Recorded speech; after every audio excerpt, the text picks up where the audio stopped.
Okay, welcome to this video tutorial on how to fly the Wilco Airbus A320 with FS2 crew. Today we'll be flying the JetBlue livery, as you can see right here, from New York's Kennedy International Airport to Burlington's Vermont Burlington International Airport. Now, this is a fairly short flight. It's about 50 minutes in the air and 45 minutes on the ground, I'm gonna guess. So it shouldn't take that long. So first, to start with, in order to activate the FS2 crew, well, the best way to start off is, you see this side stick priority button right here? You want to right click on that and this panel selector window should come up. What you want to do is you want to press on this PF button right here, and this little window right here should come up. What you want to do is you want to press the start button and you should hear this. Okay, let's get started here. And the windows and the doors should open like it says right there. And pretty much that's all you need to do for that. So now let's open up the overhead panel.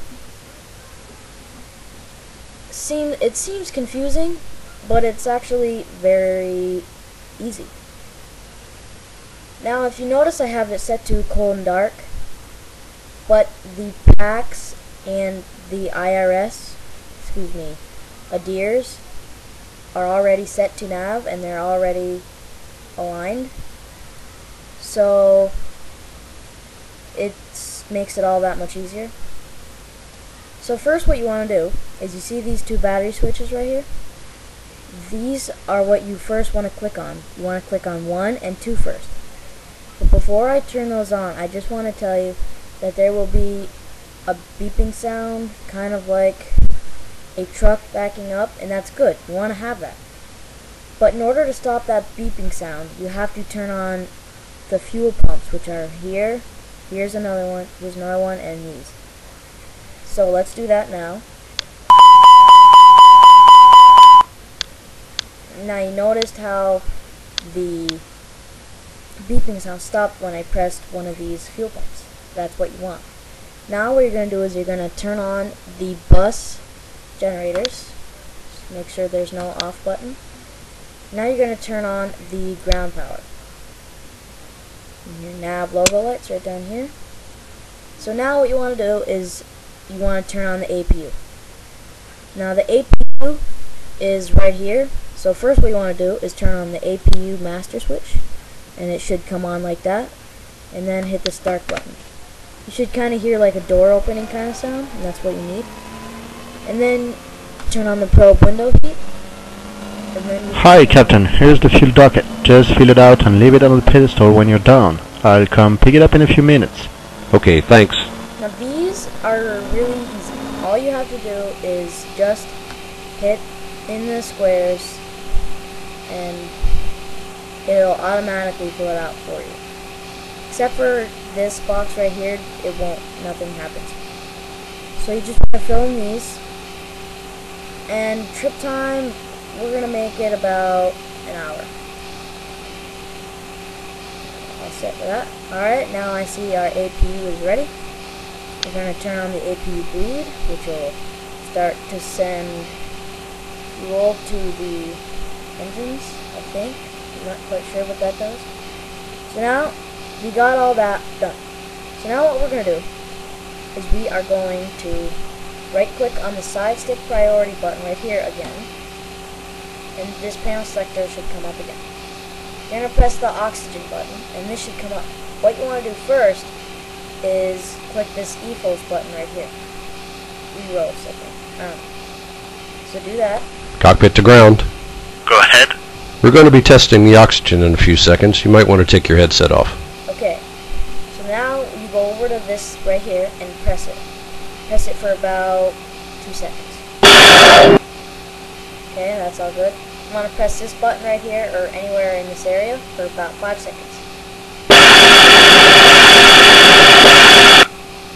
Okay, now that's all set. Now you're going to go to the operations button, which is right here next to the options. And since this is a short flight, we're not going to really need any of this. Like, this is the in-flight entertainment system. These are seat problems, pillows, cups, blankets, meals, and crew meals for the crew. So today, we're just going to use the cups. Operations? Go ahead. We're short of cups. Could you send over 2 boxes, please? Not a problem. We'll send some more over right now. Thanks a lot. Okay, so now you can close that by clicking it again. Now you're going to hit this TDC button. Now, this isn't right, but I just didn't bother to fill out the options in the FS2 Crew Startup menu. I just didn't bother doing that, so we don't really need to focus on this right now. Now you're going to go to departure briefing. None of this you really need to use, so we're going to just hit complete. Departure briefing complete. Any questions? No questions. Close that. The first officer commands, we're not really going to need that right now. You shouldn't really need it throughout the whole flight, so you can just shut that. And then here's the approach briefing. Okay, looking at the ECAM page. I'm heading out for the walk around right now. Be back in a few. Okay. For the flight planning page, on the radio nav page, progress, GPS is primary and accuracy is shown as high. Flipping to the performance page. On the fuel prediction page. Now you want to set reverse to full. Okay, looking at the ECAM page. Whoops, I went by the... For the flight planning radio page, nav progress, page, on the fuel prediction GPS page, primary and accuracy is shown as high. Complete. Any questions? Performance No page. questions. Okay, now you can close that. Now what we want to do now is turn on the flight director right here. And you see this is the altitude right here. Now what you want to do is you want to have your finger on your mouse on that one right there. You want to click it. Oops. You should hear that sound, and this should be towards 1,000. What that does is it'll go up faster when you want to change it. Instead of going up by ones, it'll go up by tens. So say you want to go up to 12,000. Instead of going 1,100, 1,200, it'll make you be able to go 1,000, 2,000, 3,000, 4,000, and so on. So now that we got that out of the way, we are going to close this. Right click on the side stick priority. The window shouldn't be there anymore. Now we're going to set up the FMC. Whoops, sorry. There. So what I like to do is I like to do it the lazy and easy way. And that's go to, when you import your flight plan, you want to go to data. And right here it says import flight plan. Import FS flight plan. What you want to do is you want to click this button right here. And your flight plan from your FS should end up in your FMC. Now, if you see here, it says flight plan discontinuity. That basically means this waypoint and this waypoint aren't connected. So all you have to do is hit the clear button down here. And hit it right there, and it should disappear. And there should be another one right before the arrival airport. Yep, you want to hit clear again, like that, just like that.